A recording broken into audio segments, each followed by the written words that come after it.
But of course I can't in this short interview demonstrate that with respect to each different kind of evil, though I think I have done so in writing. What about the evil of innocent suffering is Ivan's particular challenge? Yes, well, I mean, what I was going to say, it depends on the particular circumstances in which that innocent suffering is taking place, what the justification would be. I don't think there's any one, there are different sorts of good states in the world which are suffered by which are made possible by different sorts of evil. And most of our suffering is of the innocent kind. So let's just take one example of that. Let's take a grown-up one. Let's take the case where a parent abuses a child. It's good for the parent to have responsibility for children. It's one of the greatest goods that we have in this universe. And it's a good that not merely sophisticated philosophers have, but any ordinary person has.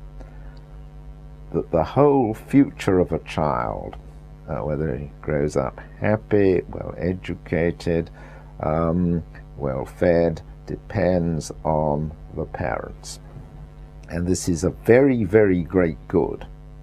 Now, if the parent is to have that good, there's got to be the risk of the suffering. God has got to allow the suffering. It may not happen. The parents may make the right choice, but he's got to allow the suffering. The question, therefore, is whether the suffering is too great for God to allow it for the sake of this good.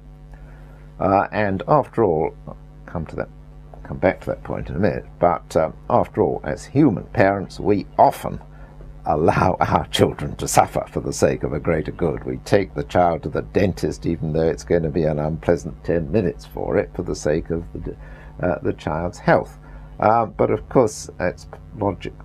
God could give children good teeth without the need for the dentist, but we can't, and therefore we think it quite, not merely justified, but rather good thing to make to allow children to suffer for the sake of some good, in this case to them, but it could be a good to someone else. But what if there is no good for the child concerned? Yeah. There is no higher good for them at all? Coming back to that, yes. I want you to imagine that you are the child suffering. Yes, I'm coming back to that.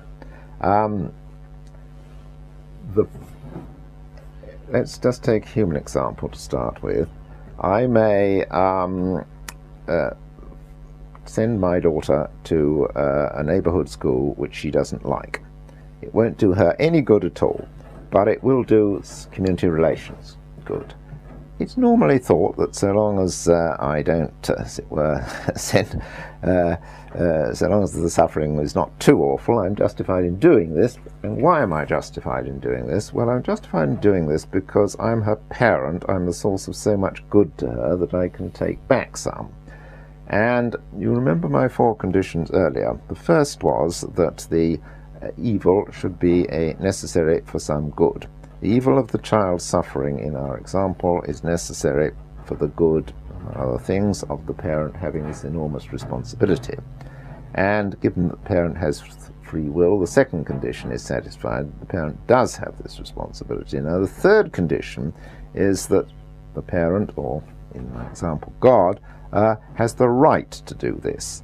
And the right arises from, in the ordinary parent's case, from the parent being the source of so much good to the child that the parent has the right to take back some of it, as it were, in the form of suffering.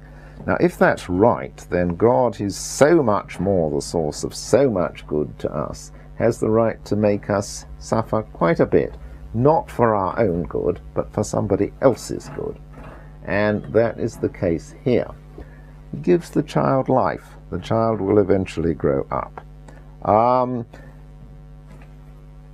This is a bad period in the child's life when the child has to suffer. But the suffering does serve a good, and it will be compensated for. it is normally compensated for by all the sorts of good things that happens to the child.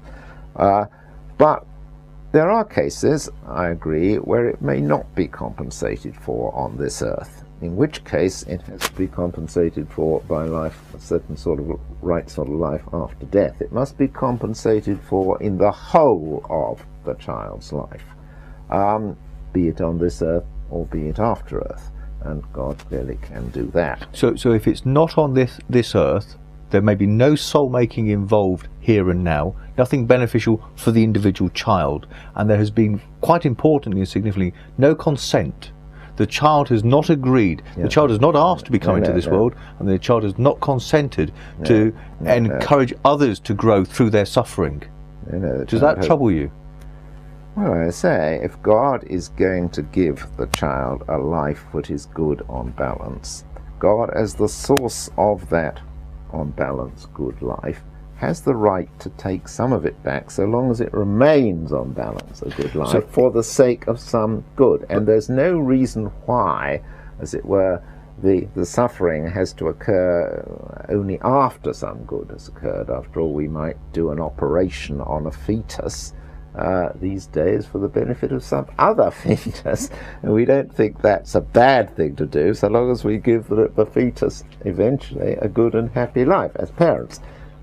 Analogously, just blowing up the example to God, God can cause a certain amount of suffering to a child so long as on balance the life that he gives is a good life. Is that the life for the child, though? Or yes, the life of the child. But what happens when that life of that child in the here and now is not good at all? The suffering is in the here and now, and they die a miserable death. On balance. But I say, but many children die very life terrible has to include circumstances. life after death.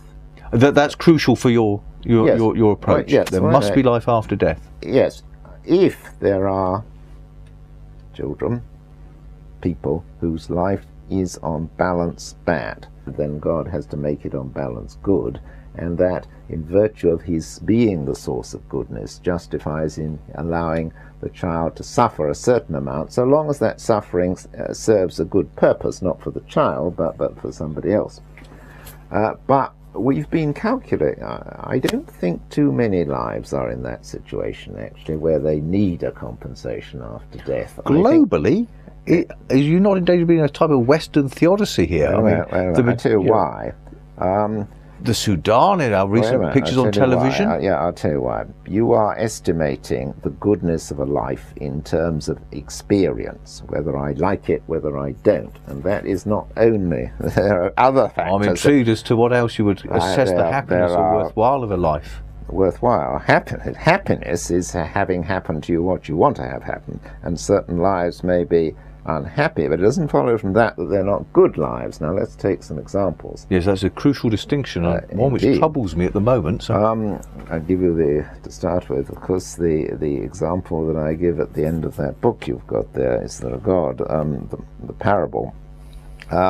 Suppose that you're in another world before this world, and you're given a choice of two sorts of life you can have in this world.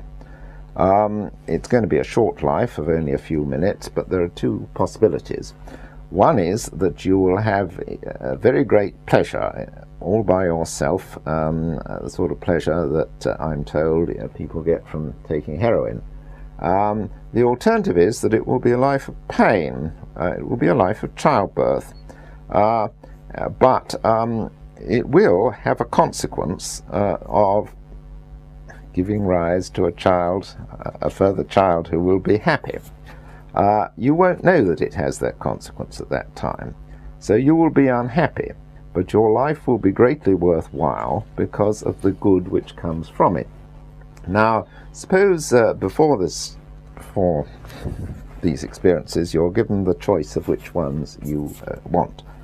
Now, I think any rational, good person will choose the second alternative. They will want their life to have been of use. They will think their life is good because it's of use, even though they won't know it's of use, and even though it isn't a happy life.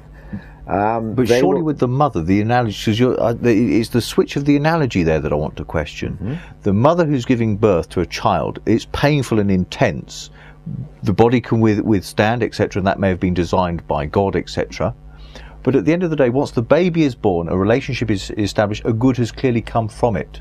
But those who are dying of starvation and drought in the Sudan, where is the higher good there? The goodness of a life doesn't only depend on, isn't just a matter of whether you enjoy it or not, it's a matter of whether it's useful or not, and it's good for me that my life is of use. Now, so does that concur with this quote from on God, being allowed to suffer to make possible a great good is a privilege, even if the privileged is forced upon you? But others may consider that to be slightly morally questionable. In the extreme, morally obscene for someone to suffer so that I can benefit a third party from seeing their suffering. Go back to my earlier parental example where I cause some child to suffer in a mild way for the sake of good to others. To make the child suffer in certain ways for the benefit of others was not wronging the child so long as I was basically, on balance, the source of good.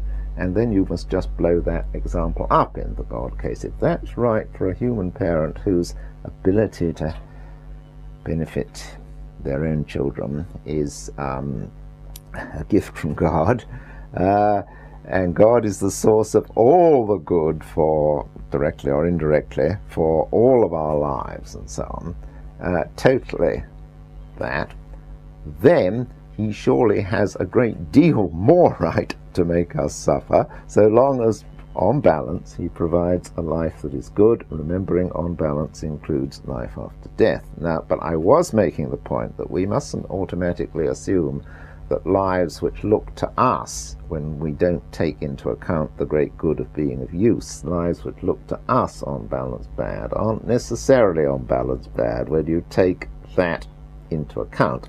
And therefore they don't necessarily need after-death compensation. And it is a great good to be allowed to suffer for the benefit of others. Professor Richard Swinburne, thank you so much for the interview. Thank you very much. Thank you. Educated, well-fed, depends on the parents. And this is a very, very great good. Now, if the parent is to have that good, there's got to be the risk of the suffering. God has got to allow the suffering. It may not happen. Parents may make, but of course I can't in this short interview demonstrate that with respect to each different kind of evil, though I think I have done so in writing. What about the evil of innocent suffering is Ivan's particular challenge? Yes, well, I mean, what I was going to say, it depends on the particular circumstances in which that innocent suffering children. It's one of the greatest goods that we have in this universe. And it's a good that not merely sophisticated philosophers have, but any ordinary person has. That the whole future of a child, whether he grows up happy, well, an example of that. Let's take a grown-up one. Well, no, let's take the case where a parent abuses a child. It's good for the parent to have responsibility for what is taking place, what the justification would be. I don't think there's any one, there are different sorts of good states in the world which are suffered by which are made possible by different sorts of evil. And most of our suffering is of the innocent kind. So let's just take one example.